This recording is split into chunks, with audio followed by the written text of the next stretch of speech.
Sa mga may balak at nagpaplano na magnegosyo, ito lang po ang una nyong gagawin.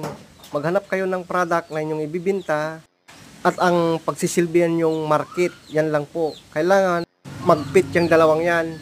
May product ka na tapos alam mo yung market mo. Tulad nito po, ito yung aking product.